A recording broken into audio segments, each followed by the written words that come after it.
भक्ति भी करेंगे और यहाँ से मार भी नहीं खाएंगे, निकल जाएंगे।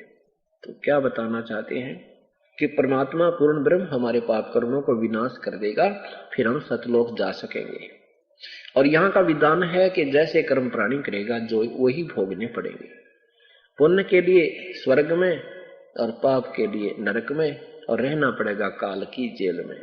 एक पुण्य एक पापी आया, एक है सोम दलेल वे, गरीबदास सतपुरुष भजन बिन, सब ही काल की जेल वे। एक पुण्य करने वाला है, बड़ा धार्मिक व्यक्ति है, बहुत अच्छी बात है। एक पाप ही पाप कर रहा है,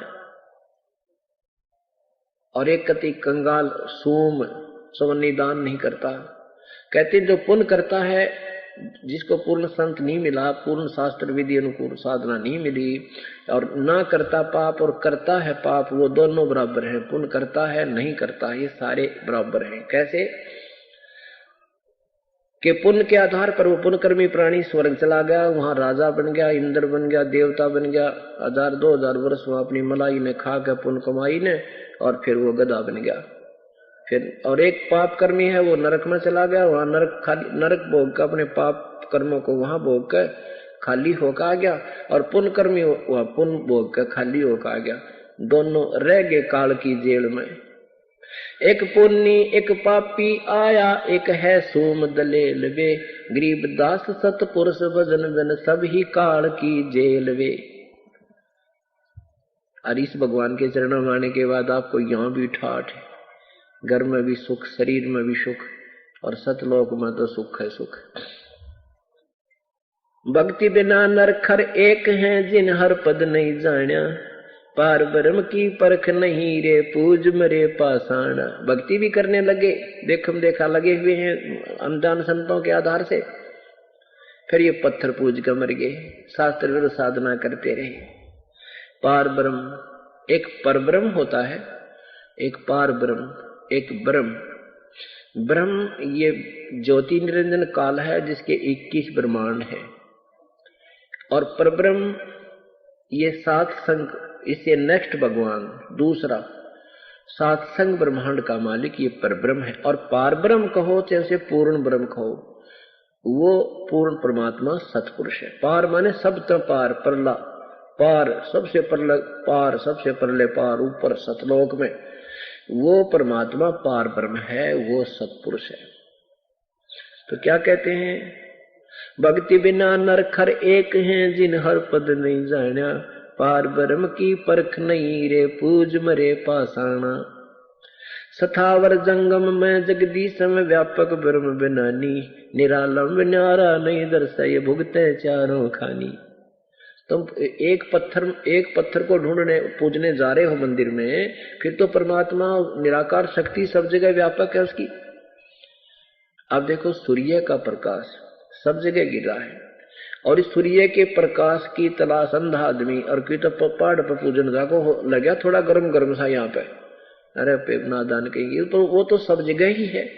उससे ऊर्जा ग्रहण करने का जो तरीका है वो ग्रहण करो, फिर उसकी ऊर्जा प्राप्त करो। जैसे आजकल ये सौर ऊर्जा का इंस्ट्रूमेंट बना हुआ है, उसने छत पर डाले कितना धर ले उसको, उससे ऊर्जा प्राप्त हो जाए। ऐसे सत भक्ति रूपी ऊर्जा ग्रहण करने के लिए एक इंस्ट्रूमेंट जो वास्तविक होता है वो लगाइए, अर्थात ये सत भक्ति कीजिए, प्रभु वाली शक्ति का लाभ लीजिए। सथावर जंगम में जगदीश में व्यापक ब्रह्म बिनानी, निरालंब न्यारा नहीं दर्शे, तुम भुगते चारों खानी। तोल न मोल वजन नहीं आवे, अस्थिर आनंद रूपम, घटमट में तद से तीन न्यारा, सोहम सत स्वरूपम। बादल छा ओस का पानी, तेरा ये उन्माना। जैसे आपके जीवन की सतिथि भगवान ऐसी बताते हैं कि आपका जीवन, ये मनुष्य जीवन ऐसा है जैसे ओस का पानी। ओस कहीं पत्तों पर गिरी हुई होती है तो वो थोड़ी सी देर का मेहमान होते हैं, घंटे के बाद उसका पता भी नहीं लगे कहाँ गया वो ओस का पानी। और बादल की छां, एकदम तो बादल ऐसे छाए दिखेंगे, दिन की रात बना देंगे, और 1 घंटे के बाद पता ना कहाँ गए, निशान भी कोनी। ऐसे ही परमात्मा कहते हैं पानी केरा बुदबुदा आसमान उसकी जात, देखत ही छुप जाओगे जो तारे प्रभात। क्या बताते हैं परमात्मा के साथी हमारे चले गए, हम भी चालन हारे, कोई कागज में बाकी रही ताते लगी है वार।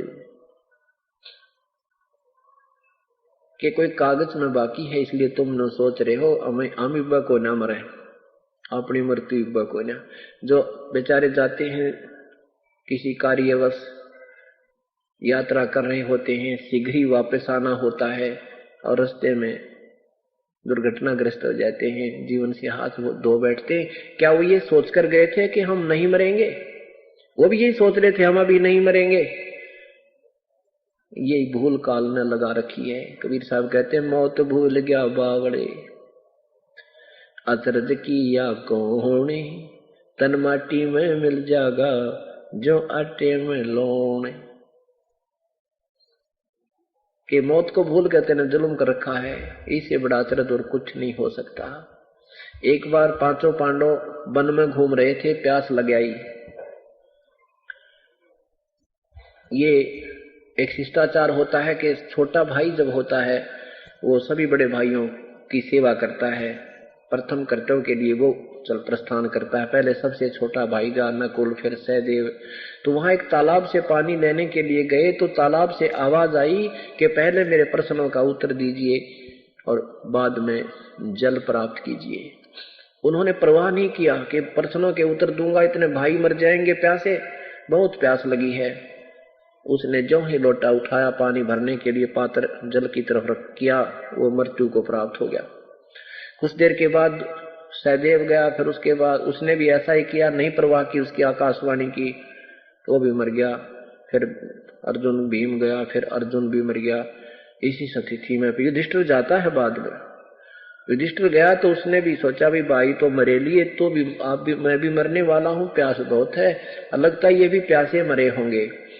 उसने भी पानी पीने के लिए जो ही तालाब की तरफ हाथ किया तो आकाशवाणी की कि मेरे प्रश्नों का उत्तर दो पहले, बाद में पानी जल ग्रहण करना, नहीं तो तेरी हालत भी तेरे भाइयों जैसी हो जाएगी। युधिष्ठिर ने कहा कि प्रश्न करो कि संसार में सबसे बड़ा अचंभे की बात कौन सी है। युधिष्ठिर ने उत्तर दिया कि सबसे बड़ा अचंभा यह है कि हम रोज दुनिया को मरते देखते हैं, अपनी चिंता कभी नहीं करते, इससे बड़ा अचंभा और कुछ नहीं हो सकता। तो यह परमात्मा भी कहते हैं कि मौत भूल गया बावड़े, इतना अर्ज किया कौन, तन माटी में मिल जाएगा जो आटे में लो। बादल छा ओस का पानी तेरा यो उन्मन, हाट पटन कृत्रिम सब झूठा यो रंचक सुख लपटाना। हाट है आटी, हाट है ये आटी बोलना दुकान। पटन अगर तुझे ये नगर तू अपना मानना है, मैं उस गांव का हूं, यो मेरा शहर है, ये मेरा राज्य है, कहते हैं ये तो झूठा सुख लिपटाना, रिंचक सुख लिपटाना, कति सब झूठ है भाई, ये कृत्रिम सब झूठा, ये रिंचक सुख लिपटाना। तुझे यहां फंसाने के लिए ऐसा था, तुझे सुख नजर आ रहा पर ये सुख है, सुख नहीं है।